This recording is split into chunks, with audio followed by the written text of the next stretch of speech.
Satu hari tokoh besar bernama Imam Hasan Al-Basri tengah berjalan di pasar kota Basrah. Datang seseorang lalu bertanya kepada beliau, "Ya Aba Ishaq," wahai Abu Ishaq, panggilan buat Imam Hasan Al-Basri. Katanya dalam Quran itu, "Ud'uni astajib lakum." Berdoalah kepadaku, aku akan jawab doamu. Mintalah kepadaku, aku akan penuhi permintaanmu. Begitu janji Allah dalam Quran.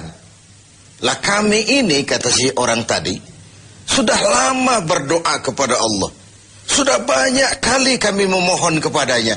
Wah, kok sampai sekarang doa kami nggak dijawab-jawab, nggak pernah dikabulkan. Ini bagaimana? Katanya berdoa, aku kabulkan. Sudah lama kami berdoa. Kenapa nggak pernah dikabul-kabulkan? Apa doa kami salah pasang? Apa Tuhan pas kebetulan nggak dengar? Atau bagaimana ini?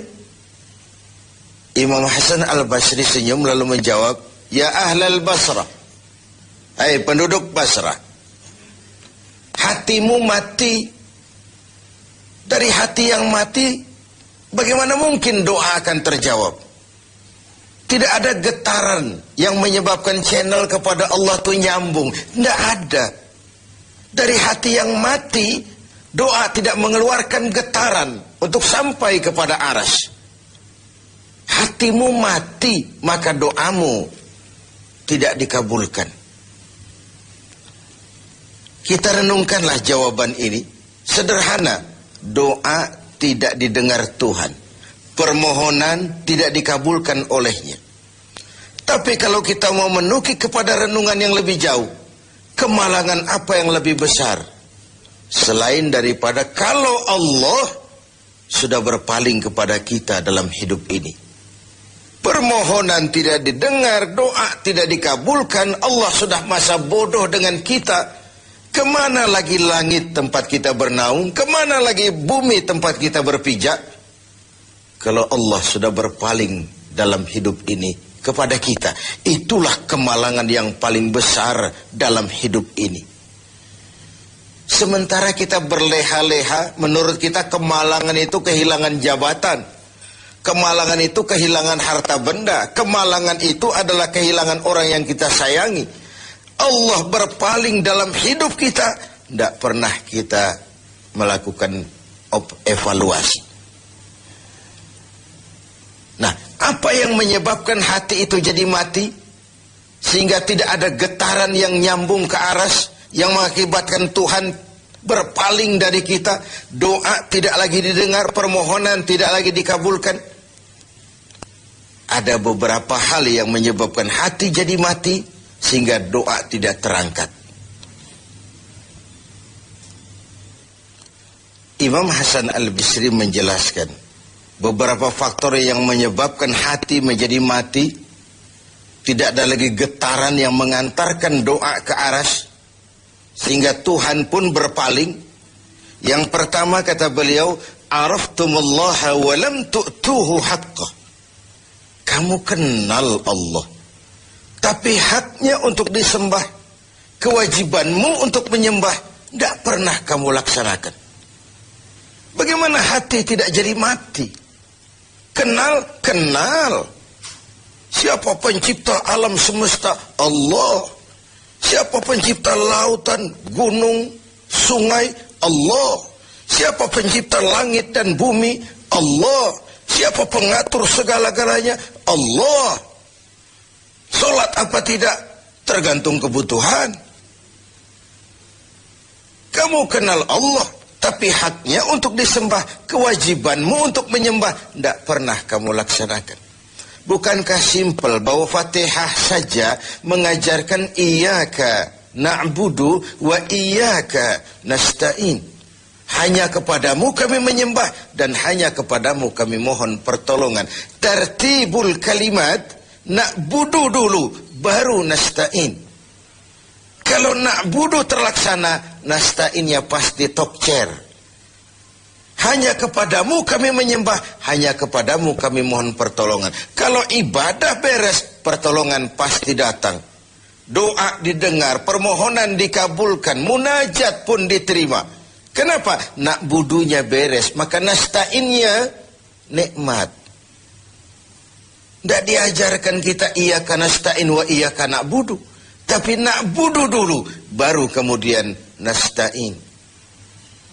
Kalau hati tidak mau mati, janganlah pengenalan kita kepada Allah tidak diiringi dengan pendekatan kita kepadanya. Bagaimana cara mendekat kepada Allah? Logika saja. Mau dekat dengan presiden, ikuti peraturan yang dibuat oleh protokolernya presiden. Mau dekat dengan gubernur, ikuti peraturan yang disusun oleh protokolnya gubernur.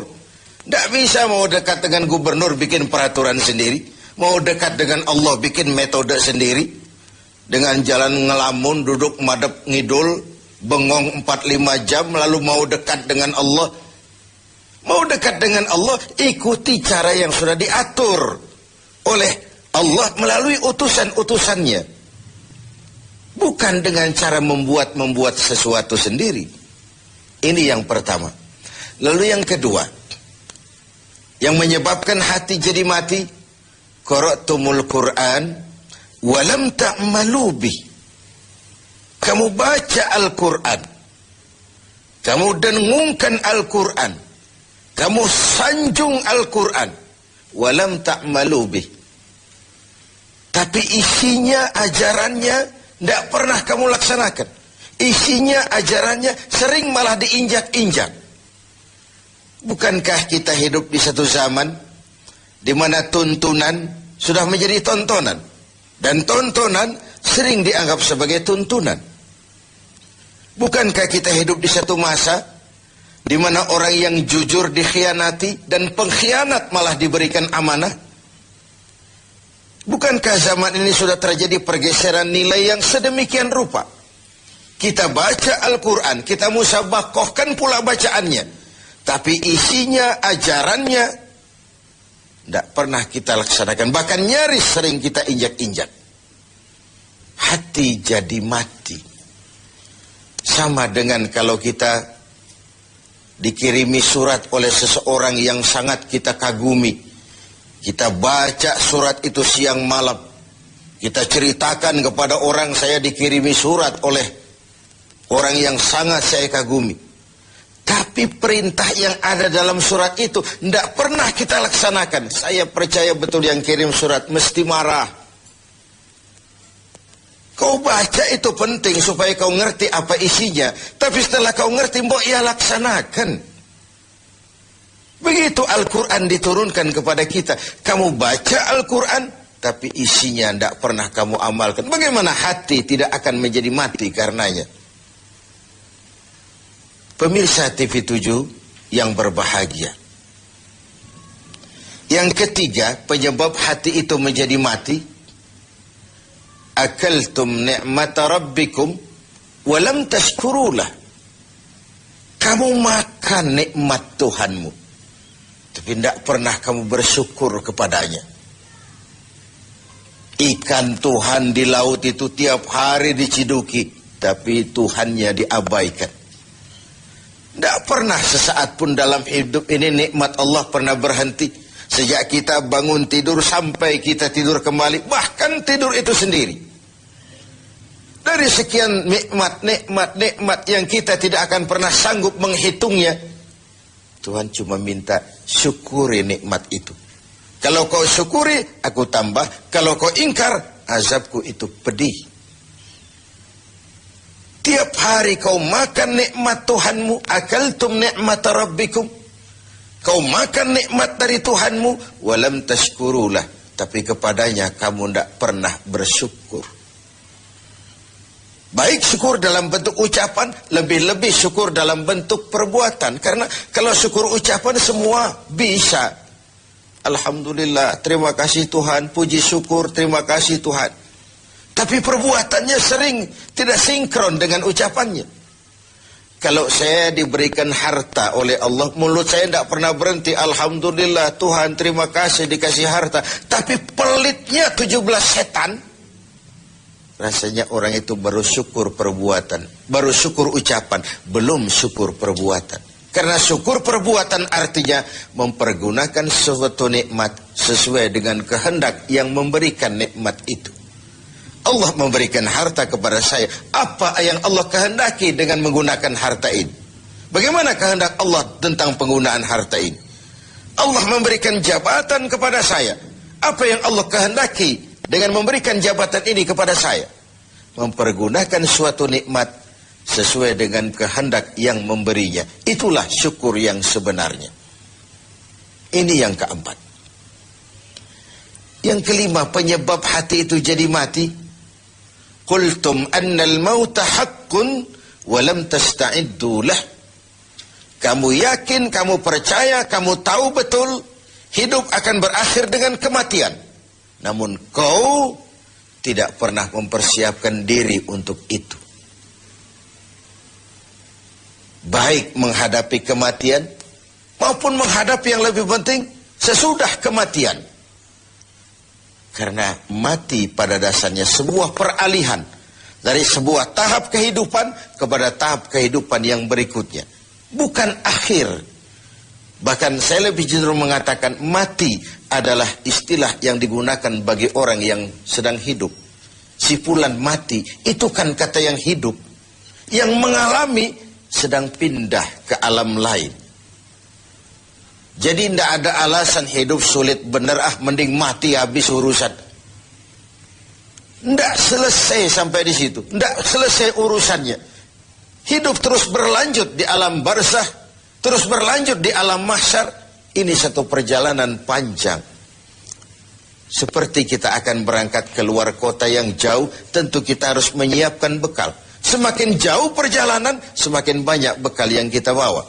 Kalau Anda akan berangkat jauh, tidak bawa bekal berangkat juga, itu kan nekat sama namanya. Sampai ke tujuan belum tentu, sengsara di jalan sudah pasti. Kenapa? Tidak ada bekal kok berangkat. Begitulah kita sebagai manusia, hamba Allah. Perjalanan panjang, belum siap bekal, belum cukup ibadah kita, sudah datang saat kematian. Tentu artinya belum punya bekal sudah berangkat. Alamat sengsara di jalan karena bekal tidak ada. Inilah Ramadan di mana kita antara lain menyiapkan bekal-bekal untuk menghadapi hidup sesudah kehidupan yang